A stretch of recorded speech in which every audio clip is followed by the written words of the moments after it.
Olá, sejam bem-vindos à nossa aula de História. Se acomodem e hoje nós vamos falar da queda do Império Romano do Ocidente. Bem, primeiro nós vemos o Império Romano, que nasce a partir de 27 a.C. e tem seu fim em 476 depois de Cristo. Bem, o que é que leva esse fim? O que é que faz esse grande império acabar, se ruir? Primeiro vamos entender a seguinte coisa. Nós temos uma imagem onde nós temos a divisão do Império Romano. Esse império ele é dividido em dois, Império Romano do Ocidente e Império Romano do Oriente, ou Bizantino. A queda do império que nós estamos tratando aqui é do Império Romano do Ocidente, não do Oriente. Nós temos como indicador desse fim a paz romana, que indica aí o fim da era expansionista do império. Mas a gente vai entender um pouco mais sobre isso. Qual é a ação, por que essa paz romana vai levar esse império também à decadência? Porque a paz romana, ela tem como preceito a ideia de que o império não vai mais fazer guerra, ele vai continuar em paz para dominar as áreas que já foram controladas.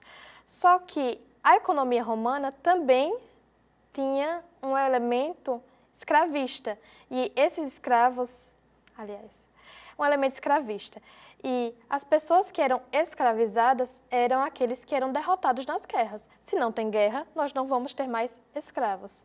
E com o fim desse escravismo, acarreta numa falta de produção alimentar, entre outras questões, falta de dinheiro para alimentar o exército romano, entre outros. Mas além dessa crise financeira, econômica de Roma, nós também temos uma instabilidade política.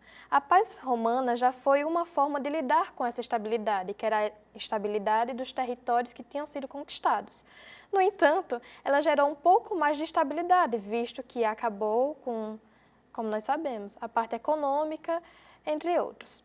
E nos 50 anos dessa paz romana, Roma foi governada por 16 imperadores, muitos deles sendo depostos por conspirações.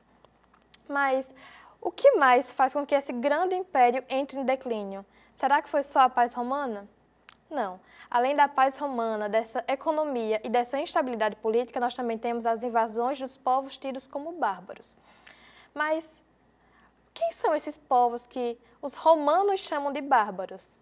Bem, esses povos que são chamados de bárbaros são os povos que não faziam parte do Império Romano, geralmente os povos germânicos, que habitavam o norte europeu. Entre estes povos nós temos os vândalos, os suevos, os visigotos, os érulos e outros. Aqui nós podemos ver uma foto com os aspectos desses guerreiros, né, do século, é uma ilustração do século XX, né, enfim. Bem, mas todos esses povos germânicos invadiam Roma? Não necessariamente. Alguns dos povos germânicos viviam até que em harmonia com Roma. Eles moravam nas fronteiras e eles trabalhavam como soldados, protegendo essas fronteiras e habitavam as terras improdutivas. No entanto, e com isso eles queriam proteção de Roma e terras férteis. Alguns até, inclusive, aceitavam as leis romanas. Mas tinham outros povos que eram saqueadores, e eles invadiam o império, saqueavam, assassinavam as pessoas e ateavam fogo nos locais.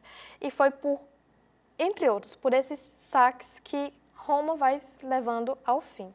Por quê? Com esses processos de saques, os povos romanos vão fugindo para as zonas rurais. E nisso nós temos um processo tido como ruralização, onde as zonas urbanas da cidade vão sendo esvaziadas e os povos vão para as zonas rurais. Esse momento é tido como o primeiro passo para o feudalismo, que é o que nós vamos estudar. Enfim, em 476 ocorre a última invasão pelos érulos, que destitui o imperador romano Rômulo Augusto e que decreta por fim esse fim do Império Romano, uma vez que, sem imperador, com uma forte crise econômica, com instabilidade política, né, que agora já não tem imperador, entre tantos outros, e com os povos espalhados pelas zonas rurais do império, já não se tem como ter um poder central forte. E é assim que Roma entra definitivamente em declínio e começa uma nova época, um novo momento na história medieval, que é o feudalismo, é o que nós trataremos na próxima aula. Então, é isso, nós ficamos por aí e até a próxima aula.